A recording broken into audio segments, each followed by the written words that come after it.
Good afternoon, everyone, and welcome to this panel. My name is Michael Ahlström, and it's an honor to be your moderator today in this important conversation.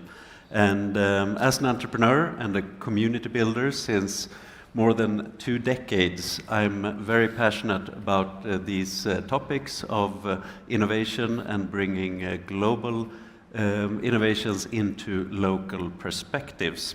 And that's values that are at heart of our conversations today. So I'm really happy to invite this distinguished panel for the conversation. And I will start with you, Dr. Shakuri, sorry, from the director of the Saudi Water Innovation. Saudi Water Innovation. Yes.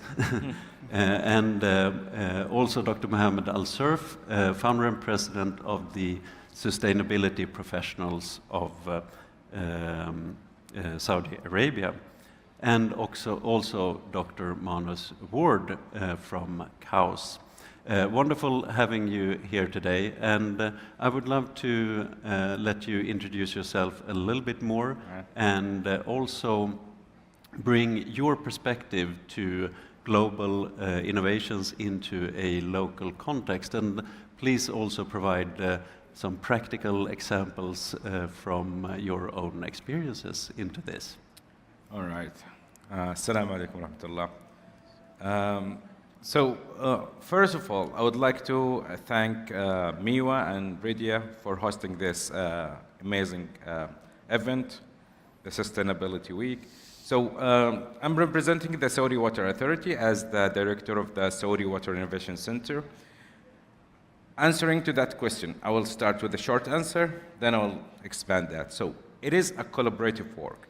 So, from global innovation to local impact, Saudi Arabia is the largest producer of water, followed by America and China. So we have huge experience in producing desalinated water, and recently we expand our effort to cover the whole water sector, including transmission, internal network, water reuse, and irrigation. So we are investing a lot in innovation. We open 4 innovation centers. That the first center was established in 2019, but today we have 4 centers that attracting the innovators globally and locally. So in the first cohort, we started with the local innovators, but after a while, we realized that the innovation is not limited to the local. So we expanded our effort, and today we have like 43 innovators from all over the world. Many of them, they have already implemented their innovative products here. We have started a couple of piloting tests that related to the water sector in general. And the second thing, we are looking to build an innovative hub here in Saudi Arabia, as we are producing that much amount of cubic meter a day. So we are targeting to attract all the innovators to implement their products. And naturally, most of the huge organization, the leader organization in the water sector, they are targeting the Saudi market. It's a huge market by default, but we are focusing on the startups and the innovators who are looking to move to operate in Saudi Arabia. And I will end with this example. Recently, we got like an international company that started in UK, and they are already operating they are testing their piloting test here in the Red Sea, and soon they will start operating with the Saudi water sector. Mm-hmm. Yep. Wonderful, thank you. Mm-hmm. And Mohammed, what do you see from your perspective in the global and local? And I heard that you have some very interesting projects to share around that as well. Yes, Bismillah ar-Rahman ar-Rahim. First of all, thank you to the organizers for this amazing event. From my perspective, first of all, we established the Non-Government Association back in February earlier this year, which is the Sustainability Professionals of Saudi Arabia, which is an NGO basically focusing on harnessing professionals in the industry to become sustainability professionals. So that's one part of what I do. The second part is I'm working in Tilad Environment Group company, which is an environmental consulting firm based here in Riyadh. I'm the director of the carbon department and sustainability. So it's basically a new market that we're venturing in. Not a lot of players in the market, which might be good, but at the same time there's lots of difficulties in these types of new trends in the market. So from my perspective, I see the global innovations, are a lot, and really, in this perspective, are, in a niche market where basically you're looking to tackle specific issues in the sustainability industry. So I'm focusing on whatever helps Saudi Arabia to reach its net zero targets by 2060, which was announced by His Royal Highness Crown Prince Mohammed bin Salman. So the target is basically harnessing what the global efforts and innovation are available, bringing them to the markets. Now, the problem is a lot of these companies have great innovations, but they might not be working and applicable in the Saudi market for several reasons. One of them might be, the market is not yet ready to adopt that kind of innovation. And, what entities like government entities and private entities are doing either for startups or for established companies here in Saudi, something innovative in the sustainability market, coming here into applying their innovation directly as it is here, we find that challenging to a lot of projects and a lot of companies. One of them is basically we have lots of problems in the water, and Saudi Arabia is the biggest country in the world in desalination plants. So that gives you an indication that we need innovation to help us in that field. So either be it in renewables, how can we power our desalination plants by renewables, and a lot of things that can help us reduce our kind of need and necessity in potable water use, while we can substitute for non-potable water use. So a lot of things are happening, a lot of pieces to the puzzle. The market is really kind of moving very fast. In a very short time, as we discussed. So, but again, I always say this, it's the perfect time to be here. It's the great opportunity. You have the government support, there's the financing, the funding available. It's just a matter of really transitioning that innovation from a global perspective to the local context. Fantastic. And Dr. Mona's word, you are in the middle of transitions of and all of these innovations coming up from the university. Can you tell a little bit more about your role there and what you're achieving when it comes to adapting global innovations in the region? Okay, thank you very much. And again, thanks to the Research Development and Innovation Authority and MIWA for hosting us and hosting this event. So KAUST is a very unique university. Is a bit of a baby, but I suppose international component has been part of its DNA since it begun. So, if you look at the research outputs coming out of KAUST, 75% of the publications and a lot of the patents that are generated are done with international partners. So we work with international partners to develop ideas and solutions, but we develop those ideas and solutions with the Saudi context. So a good example of that is our relationship with the Ministry for Environment, Water and Agriculture.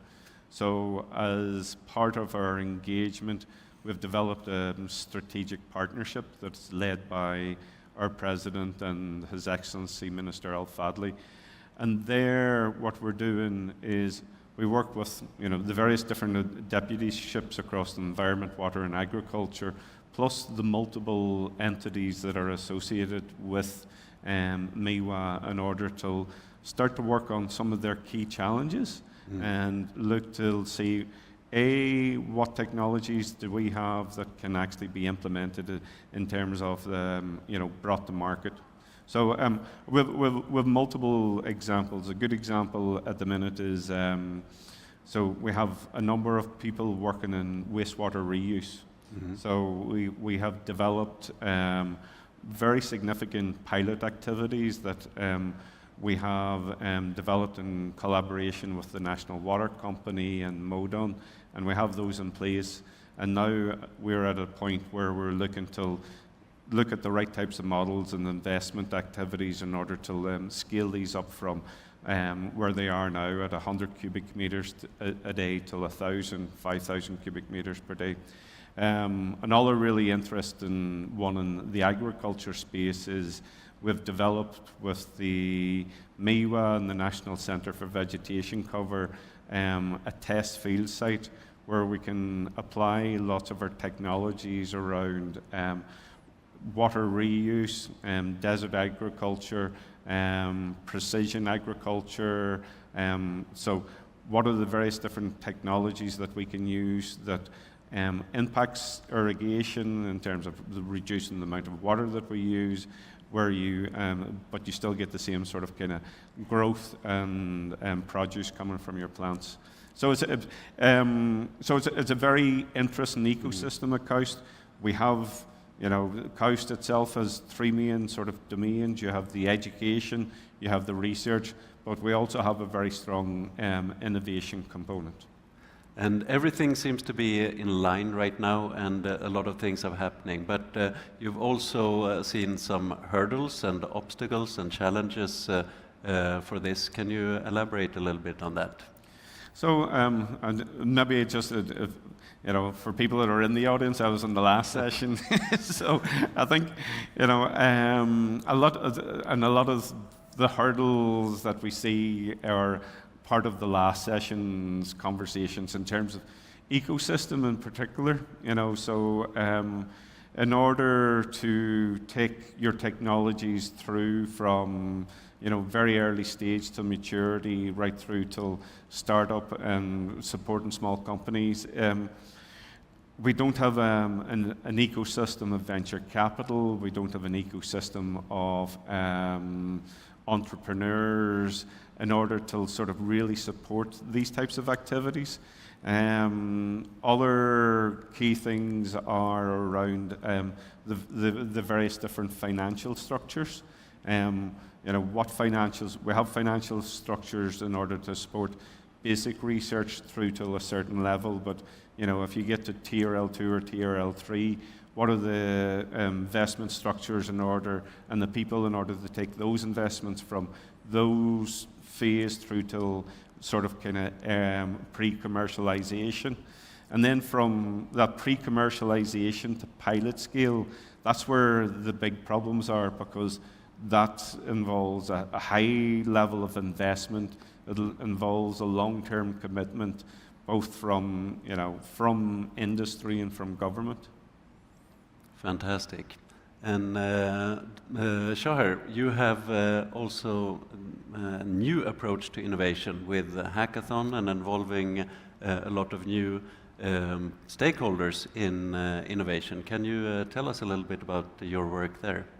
Yes, right. So we believe that all the technology readiness level is important. So we were focusing on TRL level 4 and above, but we discovered that there are a huge number of great ideas that they did not take any step toward that. So because that we implemented a couple of hackathons to encourage the younger generation, I would say, and to increase their awareness of the problem that we have here in Saudi Arabia, and it is a global problem anyway. So we are encouraging the young generation, and also we consider expert in this kind of hackathon. We have arranged some expert hackathon globally, so to attract the idea. Getting back to the title of this session, from global innovation to local impact. So we are welcoming all the ideas we are able to scale up these ideas, and we have all the resources to support these ideas to maturity level that can be support the system and the sector here in Saudi Arabia. Yes, and as I understand, the engagement of the citizens and the entrepreneurs on the Right. local level is a great way to adapting those kind of global innovations yes. into the local It is, context. yeah, it is one of the effort that to build the ecosystem here in the area, Yes. the innovation ecosystem of the water sector. Exactly. Right. And Mohammed, you also have raised the challenges of legislation and regulatory aspects. What role do you see policymakers and regulatory institutions can have in order to accelerate this transfer of innovations to local and regional markets? Basically, looking at what's available in the market and regulations and policies, as I said, now the market is open for international companies and investments to come into the market. Quite recently, for example, in COP29, the platform for trading carbon credits in carbon market was launched in COP29 in Baku. Prior to that, there was kind of ambiguity to how can we trademark and carbon in the market. So that's one issue that I see the policymakers have tackled, which was a problem when the VCM, the voluntary carbon market, was launched back in 2022. So similar to that, there's lots of regulations in the market that are really updated regularly. For example, from my perspective, the Saudi Building Code is available for, since the past, few years, and now it's mandatory to be applied. And the good thing about it is when you apply it, to some extent, you're adopting the minimum level of sustainability, especially in water conservation, energy efficiency, thermal insulation, for example.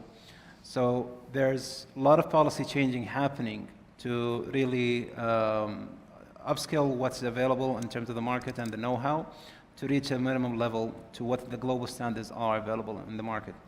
Now, there's lots of challenges that will be evident in the next coming years. Basically, looking at the know-how, the capacity, there's going to be a lot of challenge and a lot of resistance, like what we had with the Saudi Building Code, for example. So looking at that from a perspective for an investor, I think that's a different view than when you're looking at it as an end user, for example, or a person that's from the public sector. So from a regulatory perspective, people tend to be scared and be afraid of how can I apply it, what's available in the market, and so on. And I don't want to say that it's going to be the stick instead of the carrot, but there's a balance there in the market, and the constant and continuous update of the regulations and the frameworks is a very good platform for investments, innovation from different countries to come in, and I see that hands-on. From a personal perspective, companies want to come into Saudi. MISA, Ministry of Investment, is really making it, a fast process for them to come into the market. And now companies can open their headquarters here, specifically in Saudi Arabia and more into Riyadh. So it's a fertile environment that basically policy and regulations are not going to be as an obstacle as it used to be. Fantastic. And we only have short minutes left, but what would you see, and I would like to hear from each and one in the panel, what does the future look when it comes to aligning global innovation to local needs within these sectors? What do you feel is necessary to accelerate that process? All right, so what's happening right now in the water sector, there are different challenges in different places in the world. Like, for example, in Southeast Asia, they have a problem of the water contamination. Here in Saudi Arabia, we have the problem of the water production and the water resources and freshwater resources. For example, in UK, they have a problem with the infrastructure and leak in the internal network. So I would encourage that we come together We learn from each other advancement and challenges to get ready for the future. This is the first. Second is that most of our innovation efforts today is incremental innovation efforts to improve a current technology, increase their efficiency. What I see in the future is to encourage the innovators to come with radical, sustainable innovation in the water sector. I believe this is the future should be look like. Fantastic. Thank you. Mohammed? I think looking at the past 15, 16 years being in the sustainability industry, knowledge transfer is key to the success of really bringing innovation into the market. So capacity building, education, awareness, continuing in those programs, I think it's a mandatory kind of aspect for all industries, all sectors, government, private, NGOs. We still have a lot of tracks to cover, obstacles to solve, but opening doors to investors, opening doors to innovations to come into Saudi. I think we still need a lot of education, a lot of know-how transfer, knowledge, and work together and collaborate. And I think that's what all of the SDGs are all about. Connecting everything together. Fantastic. And Monas, what do you see from a KAUST perspective? Yeah. So from a KAUST perspective, and I think this builds on what Dr. Mohammed was saying earlier, is there's a lot of innovations globally, but whether those innovations are ready for the Saudi environment or the Saudi market are two different things. So having a solar panel in Ireland and having a solar panel in Riyadh, the conditions are are quite different. So I think having the systems that allow you to and the structures that allow you to actually test these within a local environment and test them at scale before going through to sort of mass production is a critical element. It was really interesting to hear what Dr. Mohammed was doing in terms of the consultancy activities, and KAUST has established its own management consultant activity that allows us to do similar types of activities in terms of we can try various different activities, bring them up to a certain scale before they can be tested in the market. One really good example is we've had quite a significant aquaculture development program, and that's done with MIWA and the National Fisheries. And there, you take the example of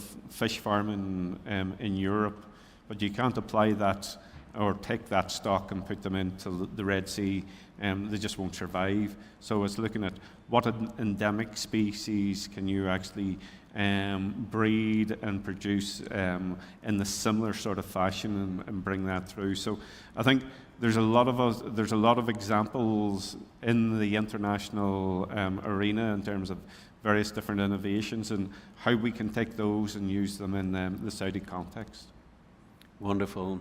Our time is now up, but I really want to thank the panelists and the organizers and everyone attending. And to conclude, there is huge opportunity to bridge these global innovation into local context. What we need is more awareness in both public and in the different stakeholders of the innovation ecosystem.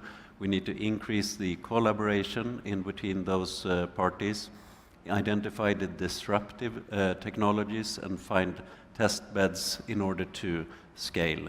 So hopefully this conversation will continue way beyond this panel and find more local solutions to global problems. Thank you so much for being here today. Thank you, Mike. Thank you. Thank you. Thanks.